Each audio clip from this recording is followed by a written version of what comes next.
walang hatak. Si Spekir. Wala siyang hinata. Di ba, siyempre, kung siya ay magaling na leader, ay buong alyansa. Oo. Di ba? Hindi, di ba, siyempre, pero nanalo. Expected ang kakampanya na noon at dapat naipanalo niya. Kung siya ay magaling na leader, ay buong alyansa. Pero ito, number 1 pa rin sa Leyte, si Bongo. Di ba? Identified kay Duterte. Si Bato de la Rosa. Sila Duterte pa rin. Ito mo ito ang mga nanalo. Ito ang top 12 sa Leyte. Sa Leyte lang ang pinag-uusapan po natin, ha. Sino-sino bang yung Yamado. lakas. Ayan. Ang lakas lang na nanalo ang mga nanalo sina Erwin Tulfo. Yes. Di ba? Opo. Si Bongo, hindi kanila. Number 1. PDP. Si Bam, hindi rin kanila. Hindi rin. Di ba? Si Bato, hindi rin kanila. Opo. Si Erwin, yun ang pinakamaraming boto ng ticket ni Pangulong Marcos ay number 4 lamang. Opo. Ibig sabihin, yung dalawang identified kay Pangulong Duterte, number 1 at number 3. Yes. At malaki ang agwat, ha?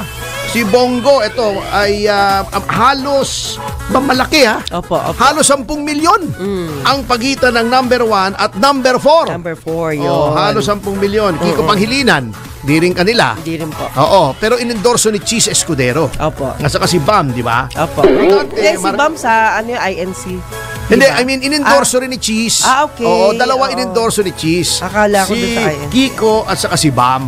Okay. Sorry. Si Rodante Marcoleta, lalong hindi kanila. Opo. Si Ping, ito ay kasama sa kanila at saka si Tito Soto.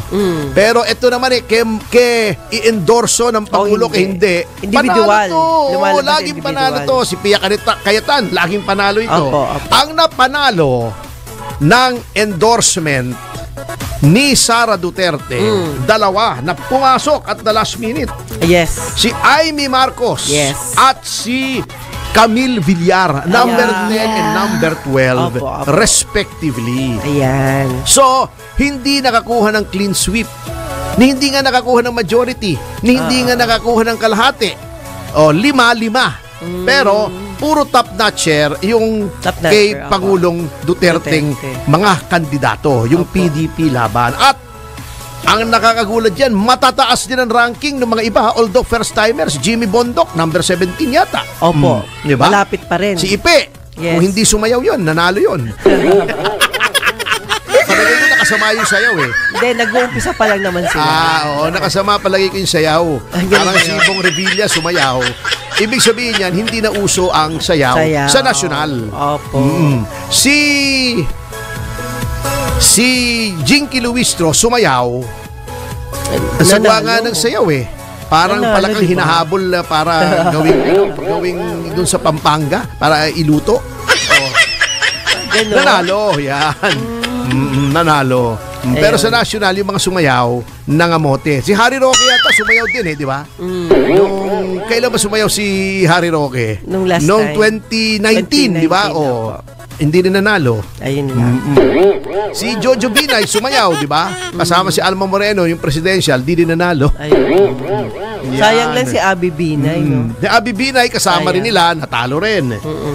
Si Bong Revilla, natalo rin. Si Juan Nangamote, number 24. Si Tolentino. Naputol yung kanyang paninilbihan.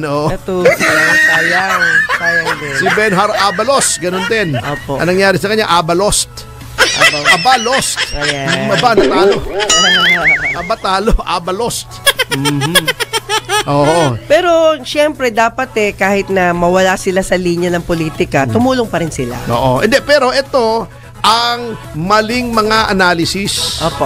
Kasi sabi ng ating kaibigan na si Attorney Larry Gadon, ito sabi niya, and I quote, sabi niya, isang malaking pagkakamali kay Senator Amy Marcos na magpa-endorse siya kay VP Inday Sara.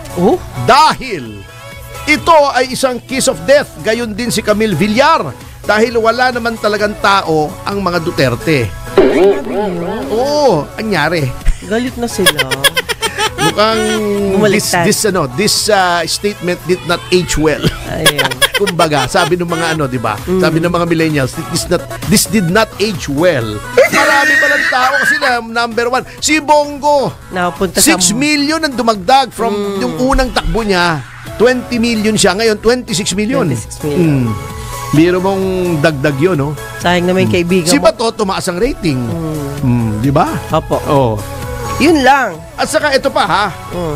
Yung sinasabi nilang endorsement sa Leyte, kung saan ang bulwarte ni Speaker Martin Romualdez at kung saan siya nanalo dahil walang kalaban. Pero Pilipinas yan walang kalaban sa arbitral proceedings sa South China Sea. Pero pag ganyan, Tony, lalaban na ako. Hindi, kita Pag mo. walang kalaban. Eto kita mo. Sigurado. Doon sa Leyte, Aha. just to show you na walang hatak si Speaker Martin Romualdez sa mismong lugar niya. Kasi unang-una, pinadisqualify niya lahat ng kalaban niya. Grabe. Kasi natakot yata siya pag may kumalaban, baka natalo. Ma-upset parang sa Kwan, no? Sa Cebu. Can you imagine, nung una, Si Gwen Garcia. kaibigan ko yan si Pambari 4 Opo. Nung una, negosyante yan, hindi naman politiko yan First time yata niyan lumaban ngayon Opo. Oh. Biro mo, institusyon yung natibag niya ron. Galing. Si Gwen Garcia. Kaya si Gwen Garcia parang nag-artista na lang yata sa Viva Max Ha? Hindi pala. Gwen Garcia pala yun. Gwen Garcia. Iba yun. Iba yun. Iba hindi si Gwen Gwen Garcia Garcia yun. sa ano yun? Sa Cebu. Oo, Cebu iba yun pala si Gwen siya. Garcia. Viva Hot Babes yun. Ayun. Ito mo ito ang mga nanalo. Ito ang top 12 sa Leyte. Sa Leyte lang ang pinag-uusapan po natin ha. Sige po. Para Mabisaya makita sa yan. inyo na walang hatak si Speaker Martin. Walang Ito hatak. mga nanalo. Hindi, di ba, syempre, Pero nanalo. expected ang ikakampanya na noon at dapat naipanalo niya. Kung siya ay magaling na leader, ay buong alyansa. Oo. Di ba? Yung Pero grupo niya ito, talaga. ito. Number 1 pa rin sa Leyte, si Bongo. Di ba? Identify kay Duterte. Opo. Wala mo kung sino number 2. Sa Leyte, Leyte. Sige. Si Bato de la Rosa. Sila pa rin. Duterte pa rin. Nakasingit si Bam Aquino. Yes. Pero number 4, di ba? Magkagalit sila ni Aimee. Number 4 pa rin si Aimee sa Leyte. Di ba? Number 5 si Dan Margoleta. Number 6 si Erwin Tulfo. So sa top 6, ang kandidato lang niya na pumasok ay si Erwin Tulfo, number 6 pa. Di ba? Number 7, Tito Soto, yan, Alyansa. Number 8, Camille Villar, inendorso ni Sara. Dati yan, matatalo na Opo. Inendorso ni Sara, nanalo. Di ba? Number 9, Ping Lacson. Number 9 lang si Ping, Alyansa. Number 10 lang si Benhar. Number 11 pa si Jimmy Bondoc, first timer, Wow. Mas marami pang boto ni Jimmy Bondoc sa Leyte kaysa kay Pia Cayetano. Di ba? Opo. Ibig sabihin, walang hatak. Si Spekir. Wala siyang hinatak. Walang Sayang. hinatak. Ewan ko yung batak iba naman yun. Pero wala akong sinasabi Wala akong sinasabi. Batak sa Ilocos Norte yun, di ba? Ilocos Norte. Batak, taga roon si Pangulong Marcos, di ba? Opo, Sa opo. Batak, Si Jay Tariela naman, ang balita ko, taga Sarat. Ilocos Norte. Hindi ba may Sarat sa Ilocos Norte? Kayo naman, Ikaw talaga, Hindi, sir. balita ko lang, hindi ko alam kung totoo na siya ay taga Sarat. Opo. Yan. Ilocos Norte. Talaga naman. Ay, congratulations nga pala kay dating Pangulong Gloria Macapagal Arroyo na Yes. proklama na. Opo. Congratulations. 227,254 votes. Siyempre, katulad ng sinabi ko, nanalo rin yung kaibigan natin sa Cebu, si Governor-elect Pam Baricuatro. Salamat din na Governor Pam sa inyong pasasalamat. Pwede ba yun? Salamat sa iyong pasasalamat. Kasi nagpasalamat na siya, sabi niya, thank you for your support. In English, likewise. Likewise. Yan. Yun nga, di ba, noon nagkomento tayo roon na kaya pala ayaw isuspinde si Governor Gwen. Oo, dahil darating sila. Darating pala, endorse ni Yung grupo Governor nila, Gwen. opo. Pero yung iba, basta hindi kakampi, suspendido agad.